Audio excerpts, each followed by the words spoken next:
Sa low RPM kasi, doon yung mararamdaman yung dragging. So ngayon, tignan nyo, wala. Ayun o. Parang gumamit lang kayo ng manual na motor kapag ka nagprimera kayo, di ba, kapag umarangkada kayo, wala kayong mararamdaman ng init. So ito, tignan nyo ah. So ito, babanatan natin. Ops, teka, bago ka magpatuloy sa aking video, huwag kalimutang mag-like, comment, subscribe.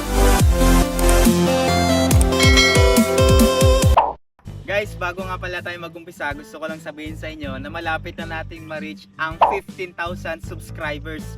So, konti na lang, ma-reach na natin yan. Parang kailan lang nung nagkaroon tayo ng 2,000 subscribers. And ngayon, ma-reach na natin ang 15,000 subscribers. So, hindi ko na-expect talaga na makakarating talaga yung ganyang kalaking subscriber na mapupunta sa atin kasi napakahirap talagang magkaroon ng mga solid supporters.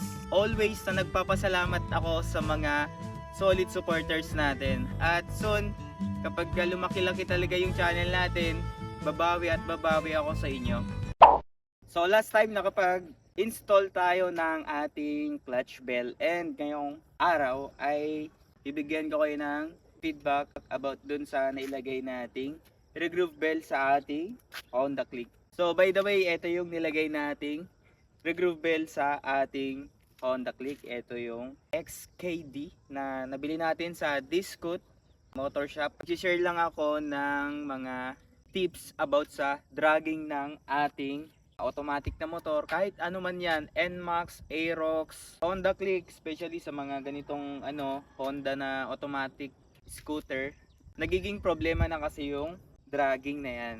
So kahit bago, 1 day, 2 days pa lang sa'yo, basta kapag kayong panahon ay malamig, meron kayong mararamdaman na dragging. Pero yung dragging na yon ay kapag nag-init naman na yung inyong siding, especially kapag galing kayo ng malayong lugar, tapos nagamit nyo siya, kapag nagtagal sa paggamit nyo naman, nawawala yung dragging. Sa case kasi natin, gusto ko kasing mawala talaga yung dragging kasi nakaka-apekto talaga sa performance ng ating motor. So kung matatanong nyo kung ilang odo nagkaroon ng dragging yung ating motor, naramdaman natin siya nung nag 800 km na tayo sa ating odo.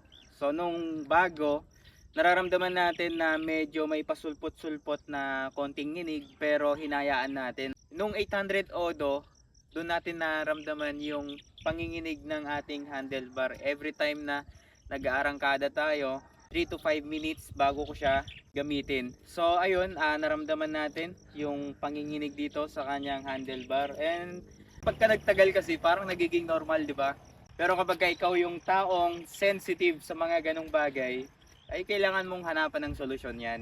And nung naramdaman natin yon, syempre hinayaan natin sa una hanggang nasanay tayo. And dumating sa 3,000 odo yung ating motor. So bali naisipan natin magpalit ng center spring and nagbaba tayo ng flyball. So unang ginawa natin, nagbaba tayo ng 13 grams kasi yung stock nito ay straight 15.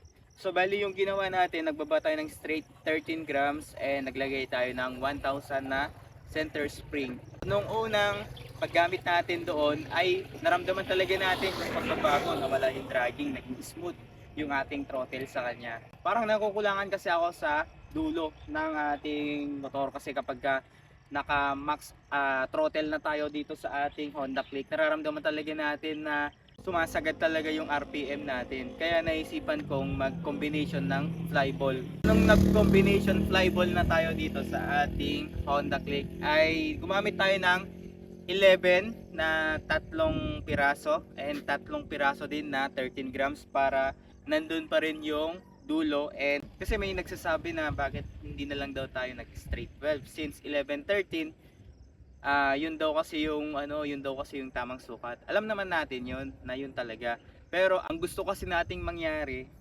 meron siyang arangkada and meron siyang dulo, which is naibibigay naman ng 11-13 sa atin. Pero kung titignan nyo kasi kung ano yung mas mabigat na bola, yun yung mabilis na umangat, tama? So kapag magaan na bola, matagal siyang umangat. So yung paliwanag nun, yung ating straight 13 na mabigat, siya yung parang sumusuporta dun sa gaan ng ating straight 11. So kapag nag-arangkada tayo, meron pa rin tayong top speed.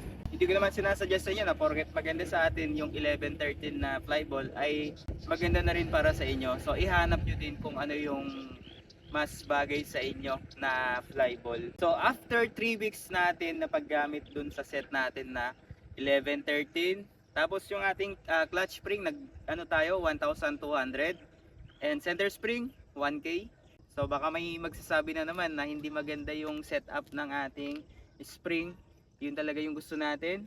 At pwede kayong tumingin pa ng mga ibang explanation about dun sa spring natin na mas mataas compared dun sa center spring natin. So pwede nyo siyang baligtarin. So pwede nyo siyang gawin na 1-2 center, 1,000 clutch spring. So depende, nasa sa inyo yan kung tutularan nyo yung setup natin. Kasi alam ko naman yung mga iba mas advanced na yung kanilang alam patungkol sa panggilid. So tayo ay nagsisimula pa lang.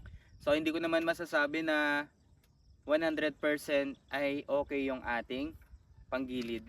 After 3 weeks natin na paggamit dito sa ating motor, naramdaman na naman natin yung dragging. So nanginginig talaga yung ating handlebar. Bumalik ulit at saka parang hindi tayo nagiging komportable kasi syempre from smooth to dragging ulit. So ang ginawa natin, nag-search ulit tayo kung ano ba talaga yung nakakapagtanggal sa dragging ng motor. So ito ipapakita ko sa inyo yung pinalitan natin.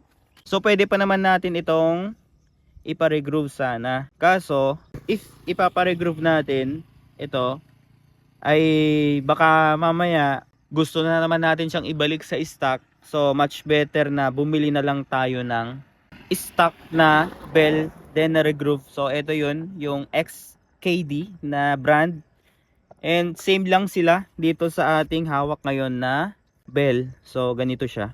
So kung mapapansin nyo kasi dito sa ating bell, ayan o, makinis siya. So kapag umiikot ito at na-reach niya ang 1000 RPM, hindi niya kaagad makapitan yung lining. So yun yung nagiging problema.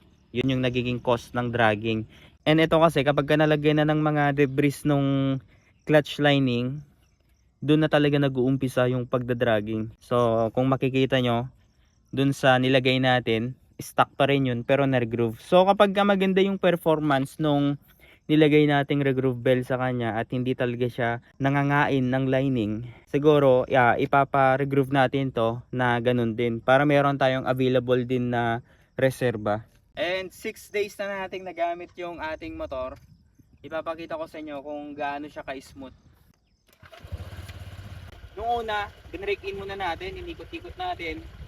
Hindi natin siya binomba kasi ito kasi kapag naka 1,000 center spring ka, ang throttle mo ay delay siya. Kung baga nag-throttle ka na, ayan o, kapag nag-throttle ka na, hindi pa siya alis. So dati, nung nag-throttle tayo dito, so for example, nasa 800 to 1,000 RPM, nararamdaman mo na talaga yung hilig. So ngayon, wala kayong nagigitang hilig, di ba? Ayan o. So sa low RPM kasi, doon yung mararamdaman yung dragging. So ngayon, tignan nyo, wala. Ayan o. Parang gumamit lang kayo ng manual na motor kapag nagprimera kayo, di ba? Kapag umarangkada kayo, wala kayong mararamdaman ng hilig. So ito, tignan nyo ha.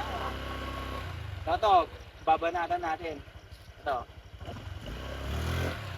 O, di ba? Stig. So isa pa, babanatan natin. As in, smooth talaga yung kanyang throttle response, unlike before na talagang magdadragging muna bago niya makuha yung pagka-smooth ng takbo niya. So ngayon, only low RPM tapos pigain mo. Ayun, oh.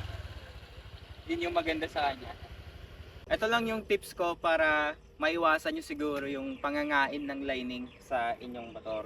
So kadalasan kasi sa mga naka-groove ng bell, katulad ng nilagay natin, may nagsasabi na malakas daw kumain ng stock lining yun. So dapat mag-upgrade tayo ng aftermarket na lining. So depende na lang siguro yan sa paggamit kasi ang sabi nila okay naman daw kasi nagamit nila almost 2 years yung kanilang stock lining na naka-regroove na yung kanilang bell. So same kami ng brand. So ang may papayo ko lang siguro sa inyo kapag gumamit kayo ng ganitong regroove na bell ay dapat kapag ka nasa low RPM kayo, huwag kayong bumubomba.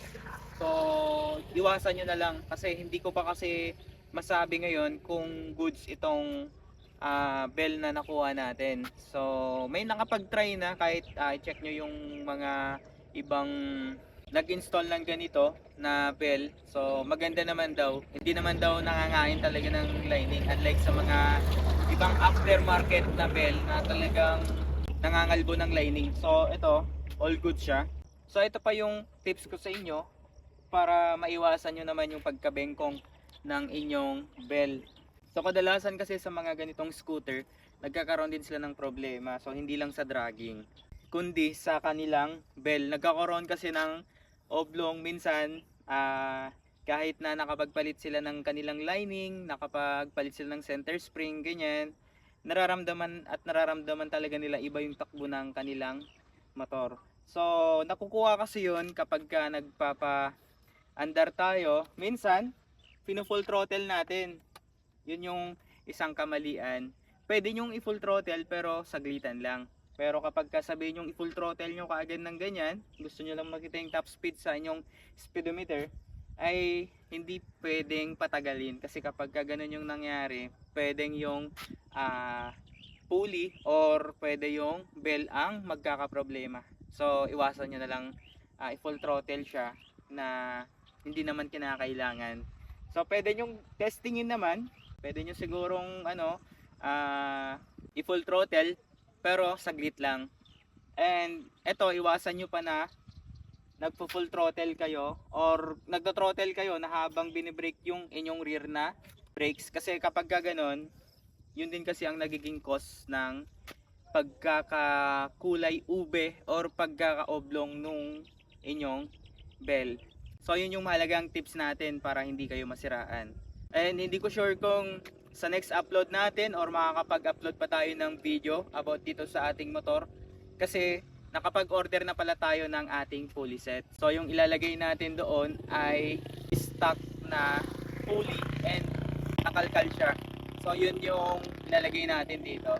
Para naman hindi lang yung kanyang arangkada ang lagi nating kino-consider sa kanya, pati na rin yung kanyang top speed. And malalaman natin yan sa next video or sa susunod kasi baka mayroon pa akong maiisip na sasabihin sa inyo and siguro hindi ko may upload kaagad kasi tignan nyo yung panahon. Minsan kasi sa amin pasulpot-sulpot yung ulan. And ngayon maganda yung panahon kaya nakagawa tayo ng ganitong video na naman.